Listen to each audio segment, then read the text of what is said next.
తీసుకున్న వాళ్ళు ఇది గుర్తు పెట్టుకోవాలి. లోన్ సెటిల్మెంట్ స్కామ్ ఇది చాలా జరుగుతుందండి. లోన్ సెటిల్మెంట్ స్కామ్ అంటే ఏంటంటే, మీరు ఒక క్రెడిట్ కార్డ్ అయినా పర్సనల్ లోన్స్ తీసుకొని ఉంటే మీరు కట్టలేని పొజిషన్ లో ఉన్నప్పుడు వాళ్ళు ఏం చేస్తారు, మీకు సెటిల్మెంట్ ఇస్తున్నాం సార్, మీకు 70% వేవ్ ఆఫ్ ఇస్తున్నాం సార్, మీకు 30% లో మీరు సెటిల్ చేసుకోవచ్చు, మీరు టెన్షన్ పడే అవసరం లేదండి, మేము మీ సుఖ దుఃఖాల్లో ఉంటాము అని చెప్పేసి మీకు ఎమోషనల్ బాండింగ్ లో ఒకటి తీసుకొచ్చేసి ఆ 30% 20% అమౌంట్ కట్టించుకుంటారు. కట్టించుకున్న తర్వాత మీరేమనుకుంటారు, ఇంకా హాయిగా నిద్రపోతారు. ఓకే, నా సెటిల్మెంట్ అయిపోయింది, 20% లోనే అయిపోయింది అని చాలా హ్యాపీగా ఫీల్ అవుతారు. కానీ ఇక్కడే వచ్చిందండి ట్విస్ట్. నెక్స్ట్ మంత్ మళ్ళీ కాల్ వస్తుంది. మళ్ళీ కాల్ వచ్చేసి, సార్ మీ సెటిల్మెంట్ జరగలేదు, ఇప్పుడు మీరు మళ్ళీ కొంచెం అమౌంట్ కట్టండి, మీ సెటిల్మెంట్ అయిపోతుంది అని అంటారు. సో అప్పుడు మీరు నిజంగా చాలా బాధపడతారండి.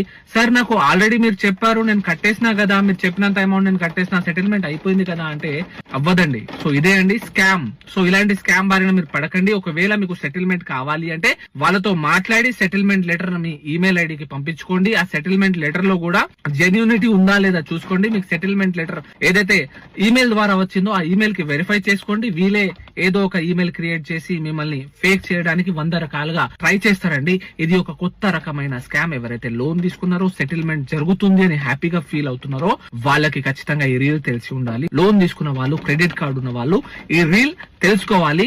లోన్ సెటిల్మెంట్ స్కామ్ లో పడకుండా